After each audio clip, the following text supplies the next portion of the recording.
Eu quero agradecer primeiramente a Deus mais um dia, né? Mais um dia de vida que Ele nos concedeu pela sua paz, pela sua misericórdia em nossas vidas. Até aqui nos ajudou o Senhor. Ele nos deu graça, Ele nos fortaleceu e nos ajudou, pois sem a ajuda de Deus, nós não estaríamos aqui. Eu aqui e vocês aí. Amém? Senhor Deus e Pai, mais uma vez te louvo e te exalto pela sua misericórdia em minha vida. Que o Senhor continue abençoando o meu lar, minha esposa, nossos filhos e filhas, pai, mãe, irmãos, irmãs, toda a nossa parentela. Protege, Senhor, livra de todo mal cada um dos ouvintes que vão, Senhor, meditar nesta palavra. Que ela leve, Senhor, alento, paz e um maior entendimento da tua palavra contida nas Sagradas Escrituras. Em nome do Senhor Jesus Cristo, protege, Senhor, o nosso Brasil, protege, Senhor, todas as famílias, todos os lares, pois assim te peço e já te agradeço, desde agora e para sempre. Amém. E graças a Deus. Devemos sempre dar graças a Deus por tudo, porque Ele é bom, como diz o salmista, e a sua misericórdia dura para sempre. Quero trazer para a nossa meditação uma palavra do capítulo 4 do Evangelho de Jesus Cristo, que segundo escreveu São João. O Evangelho era de Jesus Cristo. São João retratou para nós, escrevendo tudo que acontecia na caminhada, para que nós pudéssemos ter o entendimento de tudo quanto o Senhor ensinou. Eu fico analisando antigamente as Assembleias de Deus, da qual eu faço parte, tinha os cultos de ensinamento. Hoje, infelizmente, eles substituíram os cultos de ensinamento ou os cultos de instrução por pregações comuns. O que é pregação comum, irmão Pedro? É aquela pregação que você prega no domingo, que você prega numa campanha. Então é uma pregação comum, é uma pregação que todos estão habituados a ouvir. Mas as pregações dos cultos de instrução eram estudos, aonde trazia um entendimento e uma compreensão maior das Escrituras. Eu vou deixar aqui para você que tem se agarrado a uma carteirinha ministerial e um título e acha que pregação é tudo igual e que uma pregação de um culto de senhora eu posso trazer na quinta-feira, uma pregação de um culto da família eu posso trazer na quinta-feira, uma pregação dominical eu posso trazer na quinta-feira. Eu vou trazer aqui, até onde der, um esclarecimento para muitos que se esqueceram de como funcionava os cultos de doutrina na década de 1990. Aqui o apóstolo São João, ele vai começar esse capítulo 4 com a seguinte narrativa: quando, pois, o Senhor soube que os fariseus tinham ouvido dizer que ele, Jesus, fazia e batizava mais discípulos do que João,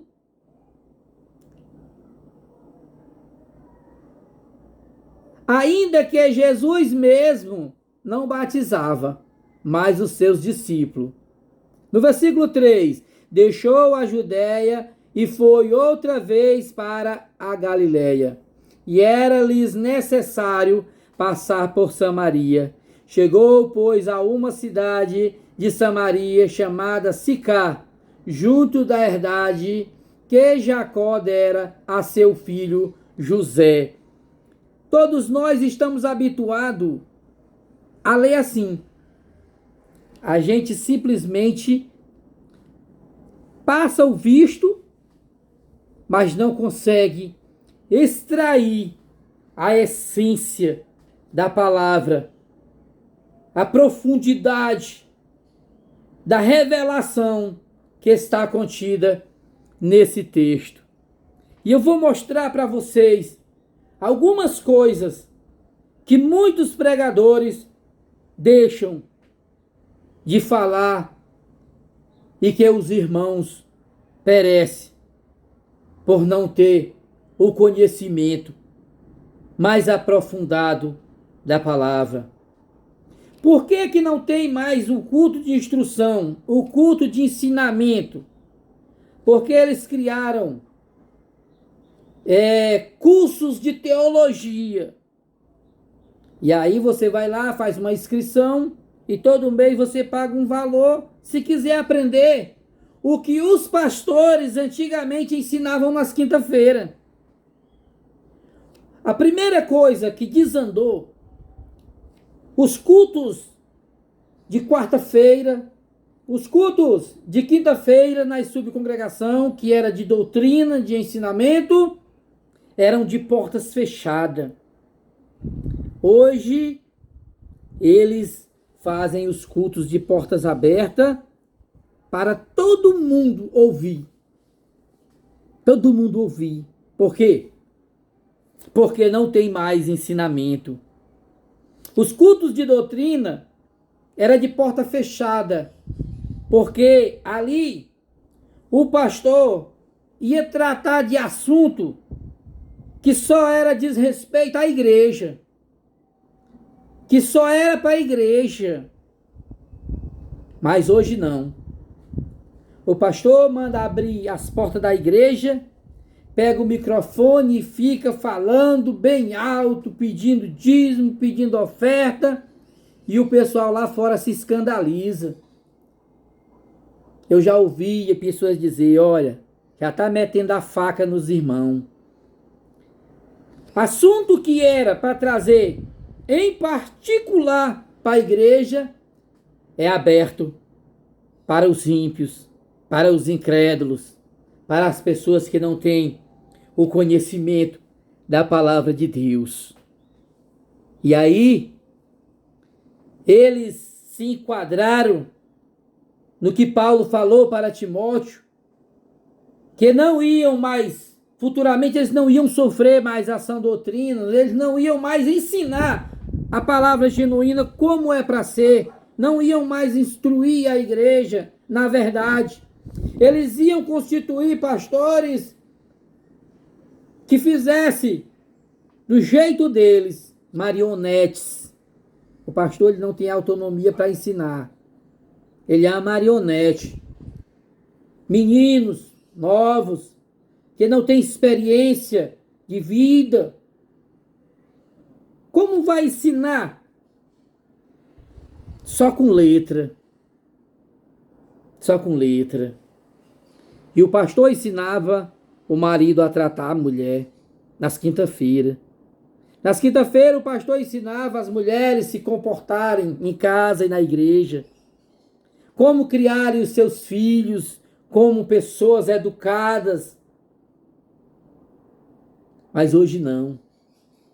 Na hora da pregação, parece um desembesto. É andando para lá e para cá. É aquela coisa feia e terrível, que não traz nenhuma beleza, nem para os olhos da igreja, nem para os olhos dos visitantes. Não tem mais reverência. Guarda o teu pé quando entrares na casa do Senhor. Isso quer dizer, tem reverência quando tu entrar na casa do Senhor. Te comporta. Presta atenção no que está sendo ensinado, para que tu em casa possa ensinar os teus filhos. E aqui nós lemos João, capítulo 4, verso 1. Quando, pois, o Senhor soube que os fariseus tinham ouvido dizer que ele, Jesus, fazia e batizava mais discípulos do que João, ainda que Jesus mesmo não batizava mais os seus discípulos, deixou a Judéia e foi outra vez para a Galiléia, e era-lhes necessário passar por Samaria.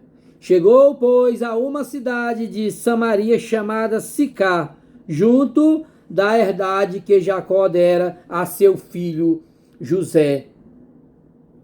Quando você olha para esse texto, você vê só um texto. Mas logo de início nós vemos aqui a missão de Jesus em Samaria. Eu poderia intitular esse capítulo 4 da seguinte maneira: a missão do Senhor Jesus em Samaria, que vai do capítulo 4, do versículo 1 até o 42. É só sobre essa missão. Samaria, um território que os judeus evitavam, se possível, tornou-se o cenário de um triunfo espiritual. Os judeus evitavam a qualquer custo passar por Samaria. Mas por que, irmão Pedro? Os samaritanos também não eram judeus? Eram.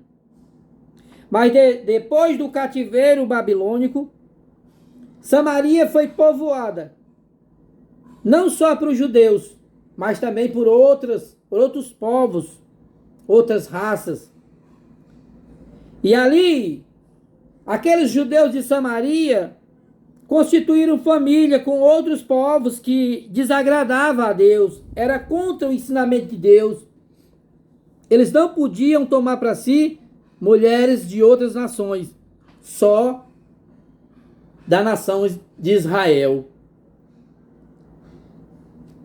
E por isso havia essa rixa, essa intriga, porque os judeus de Jerusalém, eles eram intitulados puros, limpos de coração. Já os judeus samaritanos eram um povo de raça e sangue misturada, porque era uma junção de Israel com outras nações.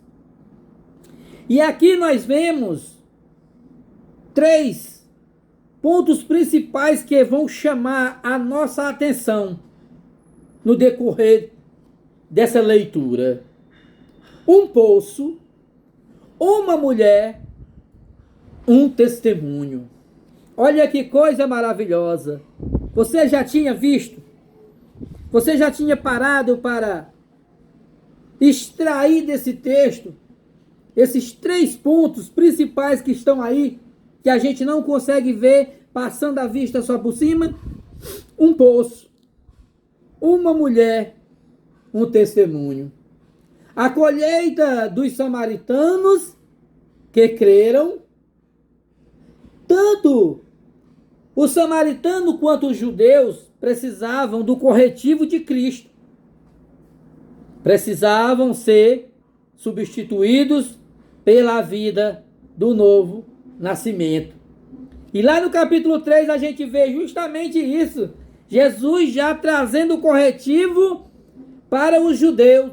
Quando Nicodemos vai ter com Jesus, e Jesus disse: é necessário tu nascer de novo, Nicodemos. E aquele homem, sendo mestre em Israel, ele não entendeu nada. Ele ficou confuso. Assim como essa mulher vai ficar confuso, mas Jesus ele começa trazendo algo que parece ser confuso, mas no final vem o esclarecimento de uma tal maneira que a pessoa não tem mais como fugir de diante da sua face. E Jesus disse: como sendo tu, mestre em Israel, não conhece essas coisas que eu estou te falando? Se eu falo de coisas terrenas, tu não entende, como tu vai entender se eu te falar das coisas celestiais? E aqui Jesus, ele tinha que passar pelo território dos samaritanos, porque Deus já tinha traçado todos os seus caminhos aqui na terra, levar ele a todos os lugares que precisavam do seu corretivo. E aqui é a hora aonde vai acontecer algo extraordinário. Aí aqui no versículo 5 diz assim: chegou, pois, a uma cidade de Samaria chamada Sicá, junto da herdade que Jacó dera a seu filho José. No versículo 6, achava-se ali o poço de Jacó. Jesus, pois cansado da viagem, sentou-se assim junto do poço, era cerca da hora sexta. Aqui no versículo 5 e 6, Sicá, muito provavelmente Siquém, né? Que era uma cidade bem conhecida ali em Samaria, ficava algumas poucas milhas a sudoeste da cidade de Samaria e bastante perto do monte Gerezi, como também do terreno que Jacó deu a José. Gênesis 48, 22. Jacó lhe deixou também um poço por herança, como nós estamos vendo aqui, João 4, 6. Disse que tinha cerca de 26 metros de profundidade. Aqui Jesus, cansado da viagem e por causa do calor do meio-dia, né, a hora sexta, meio-dia para nós, parou para descansar. E agora vocês vão ver e entender algo extraordinário que até então muitos não conheciam. Achava-se ali o poço de Jacó. Jesus, pois cansado da viagem, sentou-se assim junto do poço, era cerca da hora sexta. Veio uma mulher de Samaria tirar água. Disse-lhes Jesus: dai-me de beber. Olha só como é que está acontecendo aqui algo extraordinário.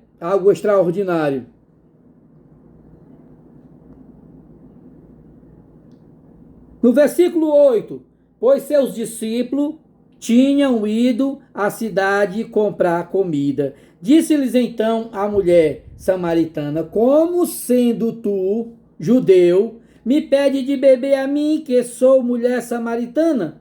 Porque os judeus não se comunicavam com os samaritanos. Respondeu-lhes Jesus: se tivesses conhecido o dom de Deus, e quem é o que te diz, dai-me de beber, tu terias pedido e ele te haveria dado água viva. Olha que coisa maravilhosa.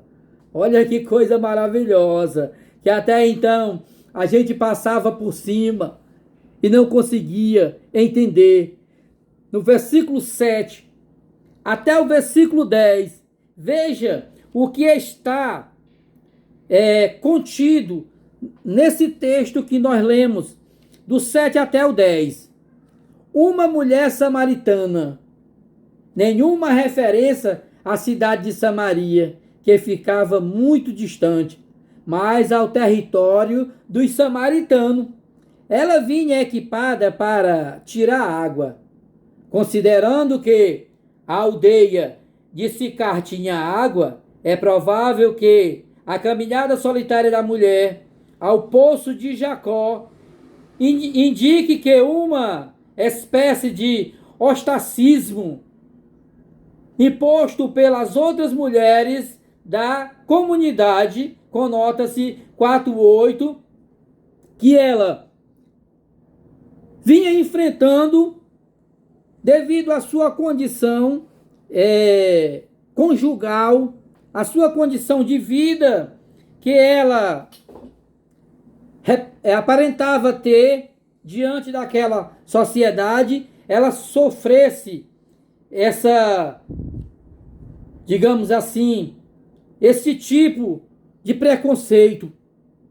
E ali as mulheres talvez já não deixassem ela tirar água nas fontes da cidade de Siquém.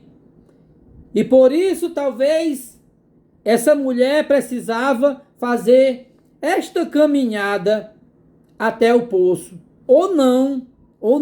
Outra linha de raciocínio seria uma providência de Deus para que aquela mulher se encontrasse com o Senhor Jesus, porque somente uma pessoa, como eu ou como muitos outros que viveu no mundo do pecado, pode testificar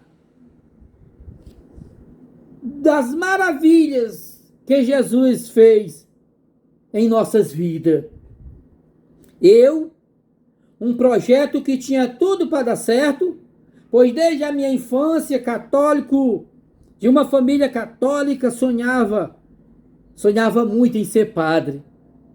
Não tinha envolvimento com mulheres, era bem, digamos assim, solitário, não tinha muitos amigos, mas o plano de Deus não é o plano do homem. Os caminhos de Deus estão além dos nossos caminhos. Os pensamentos de Deus estão além dos nossos pensamentos. E, por um tempo, a gente conviveu ali na igreja, ajudando o padre na capela de São Luís Gonzaga, ali na Outra Nunes. E ali era uma maravilha, era uma bênção. Mas aí eu fui levado de lá para um centro de Umbanda, aonde eu conheci o inferno bem de perto. E Deus permitiu que eu chegasse até lá, para que Ele me resgatasse de lá e me fizesse testificar, assim como esta mulher foi testificar na cidade de Samaria. As coisas de Deus são assim. A gente passa por cima, lê várias vezes, mas a gente não entende. Como que você vai entender se não tiver quem explique? Quando Deus mandou Filipe ir até aquele carro daquele eunuco, e Filipe, se aproximando do carro, viu que aquele eunuco estava lendo o livro do profeta Isaías, e Filipe perguntou: tu entende o que tu lê? E ele disse: como é que eu vou entender se não tiver quem me explique? Como é que a igreja vai compreender se não tiver mais doutrina, se não tiver mais ensinamento da palavra, esclarecimento da palavra, para melhor dizer? Jesus interrompeu o silêncio, pedindo água para beber. Olha só, aquela mulher, ela vinha de longe, aquele cântaro pesado, aquela cumbuquinha para tirar água. Quem é do interior, que nem eu, sabe, né? Que a gente ia tirar água no cacimbão, precisava de uma lata, de um balde, para amarrar na azeia, botar numa corda para poder puxar a água, para encher os outros baldes, para fazer um cambãozinho para levar para casa. E aquela mulher estava ali, olhando, ela estava em silêncio, sem entender nada. Meu Deus do céu, esse judeu aí, eu vou ficar na minha aqui, vou tirar essa água aqui, não vou dizer nada. Era um pedido natural, né? Jesus interrompeu o silêncio pedindo água para beber. Era um pedido natural, à vista do seu cansaço. É um lembrete urgente da humanidade de nosso Senhor, atendido ou não. Era uma coisa simples. Você vem no sol quente, chega numa casa, bate palma, a pessoa sai. Você pode me dar um copo com água? E a pessoa vai buscar. Mas aqui é onde está o mistério. Os judeus eram intrigados com os samaritanos. E um judeu preferia morrer de sede do que encostar a boca no vaso de um samaritano para beber água, porque ele considerava imundo. Tá entendendo? Mas aqui Jesus, ele focou no íntimo, no âmago daquela mulher, e ele viu que a necessidade dela era muito maior do que a sua posição de rabi, de mestre, ou seu título de judeu. A última alternativa parece a mais provável. O pedido introduziu a conversa. A partida dos discípulos foi providencial, pois a mulher não teria conversado com Jesus na presença deles. Duas coisas deixaram a mulher admirada: que Jesus fizesse tal pedido a uma mulher. Por quê? Porque os rabis, eles evitavam de todo custo ser visto conversando com uma mulher. Aquilo era feio para eles. Aquilo era feio para eles.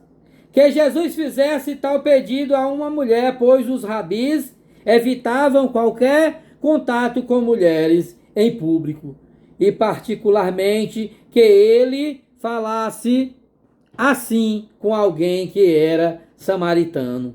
Para explicar sua admiração, o escritor acrescenta a observação de que os judeus não se associavam aos samaritanos. Isso não pode ser aceito em sentido absoluto, pois foi refutado pelo versículo 8. Mostra a indisposição que havia entre os dois grupos de pessoas. Os judeus desprezavam os samaritanos porque eram um povo de sangue e religião misturados. Apesar de possuírem o Pentateuco e professarem adorar a Deus de Israel. Eles tinham a crença no mesmo Deus. Eles tinham o Pentateuco. Eles acreditavam no Senhor. Só que a recha deles é porque os judeus samaritanos tinham se misturado com outras nações.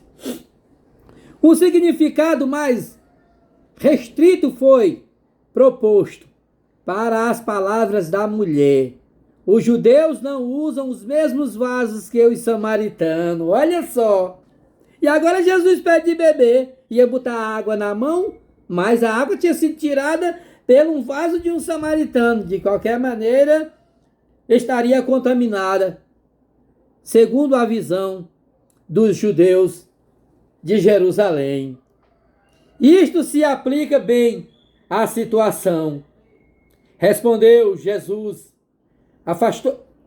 Respondendo, Jesus afastou-se de sua própria necessidade, sugerindo que a mulher tinha uma necessidade mais profunda que alguém podia atender por meio do dom de Deus.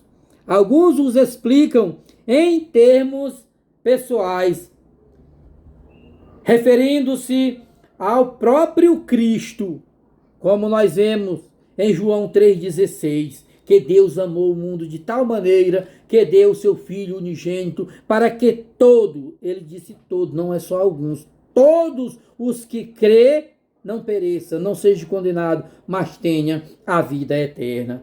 Mas provavelmente seria melhor que o tornássemos equivalente à água viva, que está escrita em João 3, 37 e 39. É o melhor comentário, conota-se Apocalipse 21, 6. Pois seus discípulos, aí aqui nós vemos, pois seus discípulos tinham ido à cidade comprar comida. Não ficou nenhum, todos foram. Se tivesse ficado algum com Jesus, a mulher jamais teria conversado com Jesus. Mas Deus proporcionou, preparou tudo para que eles fossem tudo em Jesus ficar sozinho, para receber a mulher e para ali começar uma conversa para que ele pudesse salvar aquela mulher e assim dar início à colheita dos samaritanos. Pois seus discípulos tinham ido à cidade comprar comida. Disse-lhes então a mulher samaritana: como sendo tu judeu me pede de beber a mim, que sou mulher samaritana? Porque os judeus não se comunicam com os samaritanos. Respondeu-lhe Jesus: se tivesses conhecido o dom de Deus, e quem é o que te diz, dai-me de beber, tu terias pedido, e ele te haveria dado água viva. Disse-lhes a mulher: Senhor, tu não tens com que tirá-la, e o poço é fundo. De onde, pois, tem essa água viva? Olha aí como a mulher já começou a ter um discernimento melhor naquela conversa. Até então ela estava tímida, mas ela já está se soltando. Quando você chega na presença de Deus, na casa de Deus, você chega tímido ali pelo canto, as pessoas puxam conversa com você, mas depois que você bebe da água viva, da água da vida, quando você experimenta a comunhão com Deus, recebe o Espírito Santo de Deus, aí o teu espírito se abre. E aí você começa a falar, assim como o irmão Pedro, falar das grandezas do céu. Aqui no versículo 11, ela disse-lhes a mulher: Senhor, tu não tens com que tirá-la, e o poço é fundo. De onde, pois, tem essa água viva? Aí no versículo 12, és tu, porventura, maior do que o nosso pai Jacó, que nos deu o poço, do qual também ele mesmo bebeu, e os seus filhos e o seu gado? Aquela mulher está dizendo: quem é tu? Quem é tu? Tu é maior do que o nosso pai Jacó, que com muito esforço, com muito trabalho, cavou esse poço e deixou de herança para o seu filho José, e nós usufruímos dessa água? Pensando no poço que estava diante dele, a mulher ficou perplexa. Jesus não tinha nenhum utensílio para tirar a água, e o poço era fundo. No fundo estava água viva corrente, alimentada por uma fonte. Esse rabi estaria pretendendo evocar o que Jacó só conseguiu com árduo trabalho? Ele realmente seria maior se o conseguisse? Claro que Jesus, se Jesus quisesse, ele conseguiria. Jesus era Deus. Se Jesus chegasse na boca daquele cacimbão, poço, para nós aqui é cacimbão. Se chegasse ali, na boca daquele cacimbão, e dissesse assim: água, vem até a minha água, ia. Porque o vento obedecia a ele. O mar, que era as águas, obedecia a ele. Os demônios se sujeitavam a ele. Então tudo que ele quisesse, ele conseguiria. Mas ela não estava entendendo quem é que estava conversando com ela. Até então nós não entendíamos quem é que estava conversando conosco através dessa palavra. O que essa palavra queria trazer para o nosso entendimento. Essa palavra quer fazer nós entender que Jesus pode todas as coisas. Ele pode fazer acontecer qualquer coisa na nossa vida. Por pior que esteja a tua situação, por pior que esteja, que tu esteja enfrentando barreiras, dificuldades, o Senhor pode mudar. O Senhor pode mudar. E não foi diferente com essa mulher. Respondeu-lhe Jesus: todo o que beber desta água tornará a ter sede, mulher. No versículo 13. 14 e 15, mas aquele que beber da água que eu lhe der, nunca terá sede. Pelo contrário, a água que eu lhe der se fará nele uma fonte de água que jorra para a vida eterna. Disse-lhes a mulher: Senhor, dai-me desta água, para que não mais tenha sede e nem venha aqui tirá-la. Olha só que maravilha, como a mulher já está, né? Antes a mulher viu Jesus como um judeu. Agora ela vê Jesus como um Senhor. E mais na frente, ela vai ver Jesus como mestre. Como mestre. Olha como as coisas vão acontecendo na nossa mente. A gente vê Jesus como uma religião. Você está lá fora e todo mundo diz que é filho de Deus. Mas Jesus disse: somente aqueles que me receberem, foi dado-lhes o direito de ser feito filho de Deus. Se tu não confessou a Jesus como Senhor e Salvador de tua vida, tu não é considerado filho de Deus, mas filho da desobediência, e sobre ti ainda está a ira de Deus. Você está entendendo? Você precisa, assim como esta mulher, receber a água da vida. Como que você vai receber a água da vida? Senhor, eu te aceito como meu único e suficiente Salvador de minha vida. Me ensina, me instrui nesta palavra. Revela-me, Senhor, o oculto e o escondido. Livra-me, Paizinho Santo, dos enganos, das mentiras. Escreve meu nome no livro da vida do Cordeiro, para que eu não entre em juízo, em condenação, mas para que eu passe da morte para a vida. E aí o Senhor vai entrar no teu coração, vai fazer morada, vai começar a te dar ânimo para tu ler a palavra. Cada dia mais e mais tu vai se fortalecer, e quando tu menos esperar, tu vai estar assim que nem o irmão Pedro, diante desta tela, no púlpito de uma igreja, em um culto campal, dentro de um ônibus, nas praças, falando que Jesus é bom, salva, liberta e leva o homem para o céu. Oh, glória a Deus! A água do poço tinha de ser consumida ininterruptamente, mas a água que Cristo fornece satisfaz de modo que a pessoa nunca mais terá sede. É assim que a vida eterna refrigera. Pode-se estabelecer um paralelo com os repetidos sacrifícios da antiga aliança e o sacrifício do Cordeiro de Deus.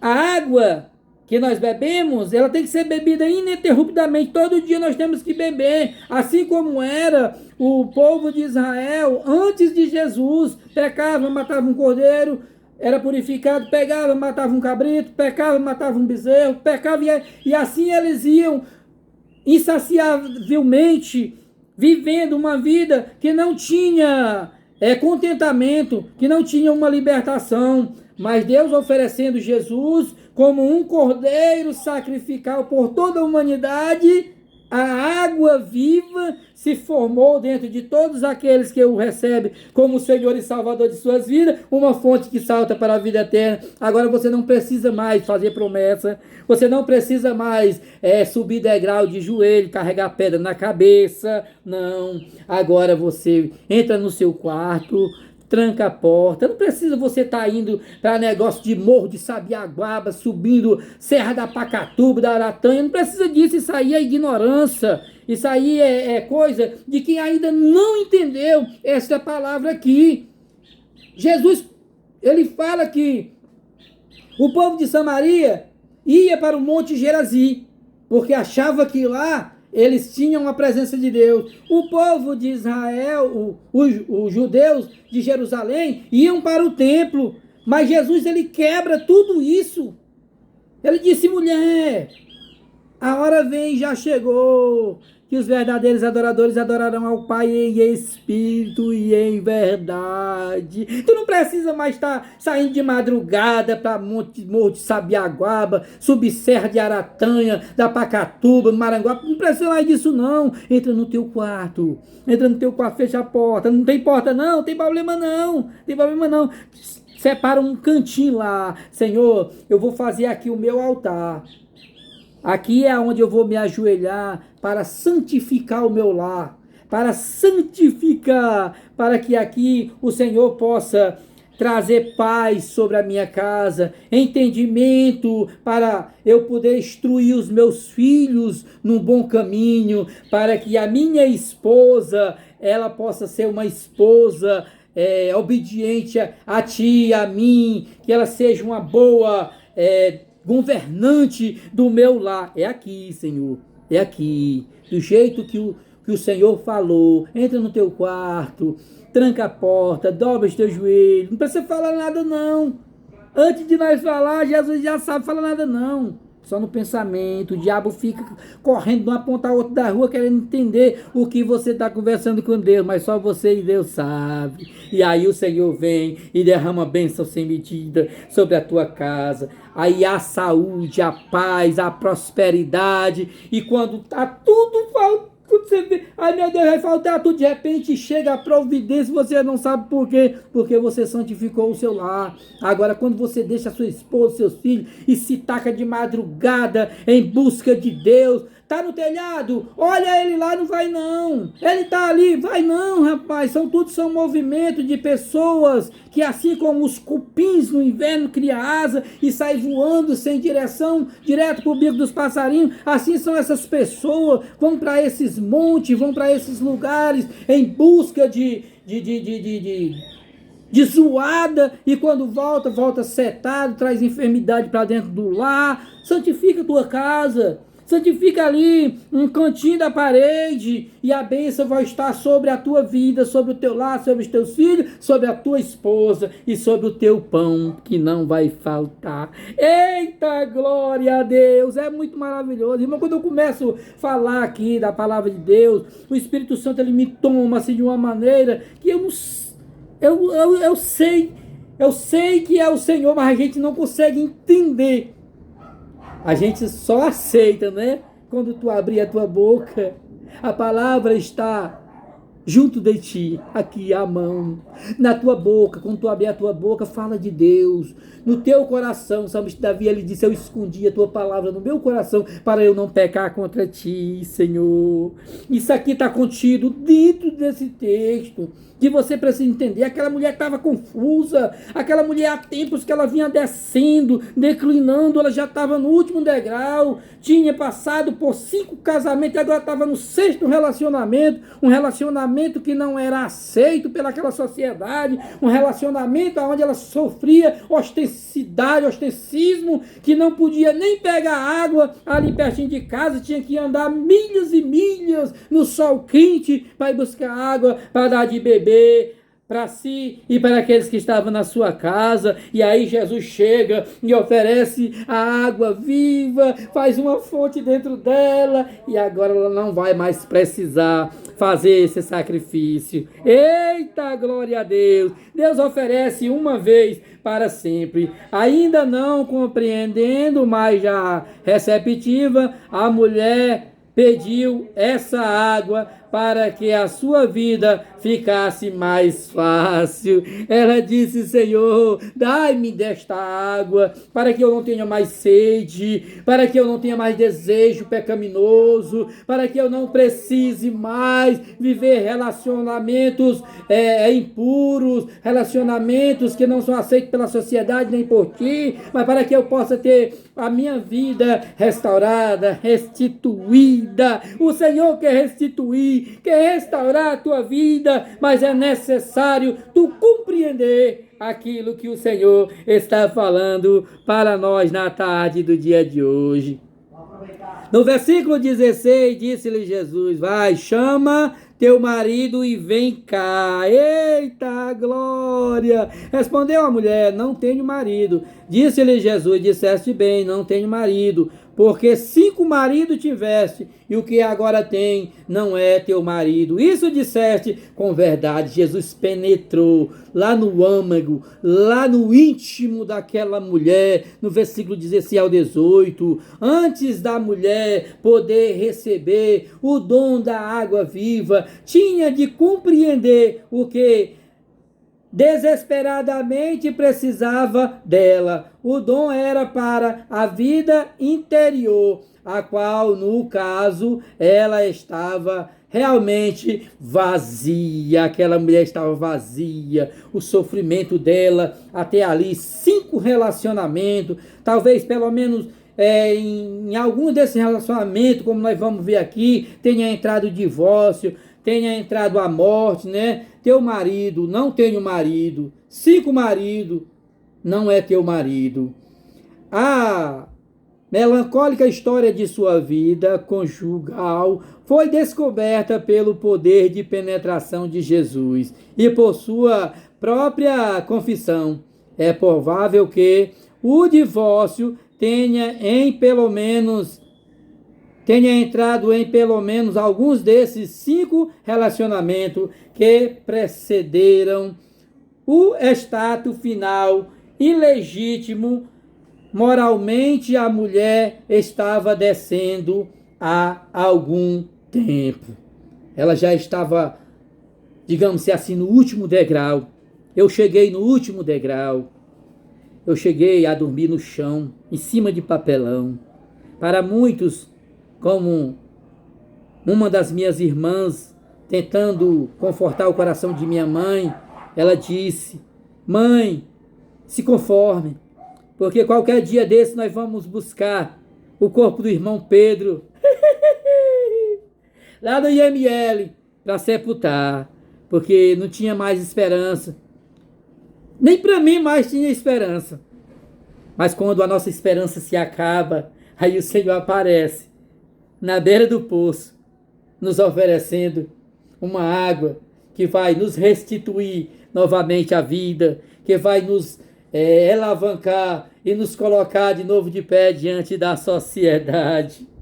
Disse-lhes a mulher: Senhor, vejo que és profeta. Olha aí. Primeiro ela viu que Jesus era judeu. Depois ela viu Jesus como Senhor. E agora ela está vendo Jesus como profeta. Eita, glória a Deus. Nossos pais adoraram neste monte. E vós diz que em Jerusalém é o lugar onde se deve adorar. Disse-lhe Jesus: mulher, crê-me, a hora vem em que nem nesses montes, nem em Jerusalém adorarão ao Pai. Aqui no versículo 19 ao versículo 20, para a mulher, Jerusalém era, em primeiro lugar, um lugar, depois alguém um judeu, depois alguém merecedor do título de Senhor, e agora um profeta. Ele penetrara em sua alma a referência à adoração no Monte Gerazim, instituída para competir com a dos judeus em Jerusalém. Pode ter sido uma tática diversiva, mas é mais provável que fosse uma indicação da fome de um coração em conhecer o caminho para Deus. Tem muita gente com fome, querendo conhecer o caminho para Deus, e são levados por esses movimentos de monte, né? Vamos para lá, vamos para lá, vamos para lá. Deus está dentro de nós. Deus está dentro. Quando tu chegar na igreja, na tua congregaçãozinha, dobra teu joelho, apresenta ao Senhor as tuas causas, apresenta ao Senhor a tua necessidade. Quando depois do culto, se for sincera, se tu tiver em espírito e em verdade, tu vai sair de lá regozijando, cheio de alegria, transbordando. Oh, glória a Deus! É porque é assim que faz a presença de Deus na nossa vida. Disse-lhe Jesus: mulher, crede em mim, a hora vem em que nem nesses montes, nem em Jerusalém adorarão o Pai. Adorarão o Pai, glória a Deus. Vós adorais o que não conheceis, nós adoramos o que conhecemos, porque a salvação vem dos judeus. Mas a hora vem, e agora é, em que os verdadeiros adoradores adorarão ao Pai em espírito e em verdade, porque o Pai procura a tais que assim o adoram. Deus é espírito, e é necessário que os que o adorem em espírito e em verdade. Tudo aquilo que eu já falei para você, sobre você estar correndo atrás de Deus, quando Deus está bem pertinho de você. Paulo chega ali em Atena, na praça chamada Areópago, e ali Paulo vê tantos altares, aí tem lá um altar escrito ao Deus desconhecido, e Paulo fala: vejo que vocês em tudo são um tanto quanto supersticiosos, passando por aqui vejo os vossos altares, mas tem um lá dedicado ao Deus desconhecido. Esse Deus desconhecido que vós adora sem conhecer é o que eu vim oferecer para vocês. O Deus que fez os céus e a terra, porque nele vivemos e nele nos movemos. Você não precisa estar correndo atrás de Deus, não, meu filho. Se você aceitou a Jesus, se você entregou a Ele, se dentro de ti tem uma fonte jorrando para a vida eterna, para que está correndo atrás de movimento? Para que está correndo atrás de novidade? Ele está dentro de ti e Ele ouve. Até mesmo as nossas lágrimas Ele interpreta. Eita glória! A hora vem, na nova ordem que Cristo veio inaugurar o lugar da adoração, subordina-se à pessoa. O que importa é que os homens adorem o Pai, a quem o Filho veio declarar. Usando o pronome vós, Jesus talvez antecipasse a conversa dos samaritanos. A adoração dos samaritanos era coisas confusa, conota-se 2 Reis 17:33. A salvação vem dos judeus, no sentido em que uma revelação especial lhes fora dada quanto à maneira certa de se aproximar de Deus, e o próprio Jesus como o Senhor veio desse povo. Romanos 9 e verso 5. A hora é já chegada, mesmo antes da nova dispensação ser inaugurada em seu caráter universal, os verdadeiros adoradores têm o privilégio de adorarem Deus Pai em espírito e em verdade. Espírito parece uma alusão a Jerusalém e sua adoração em termos da letra, lei, enquanto que verdade faz contraste à adoração inadequada e falsa dos samaritanos. O novo tipo de adoração é imperativo, porque Deus é espírito, não um espírito. Deus é. Eu vou ficando por aqui, porque senão vai ficar muito extenso para mim postar este vídeo. Que o Senhor Jesus Cristo possa iluminar o teu entendimento e que você possa se fortalecer mais e mais. E um conselho: leia a Bíblia, porque é nela que nós conhecemos o dom de Deus e é nelas que entendemos o que Deus quer para a nossa vida. Examina as Escrituras, porque elas testificam de mim, disse Jesus, e é nela que vós terás a vida eterna. Que Deus em Cristo vos abençoe a todos. Amém.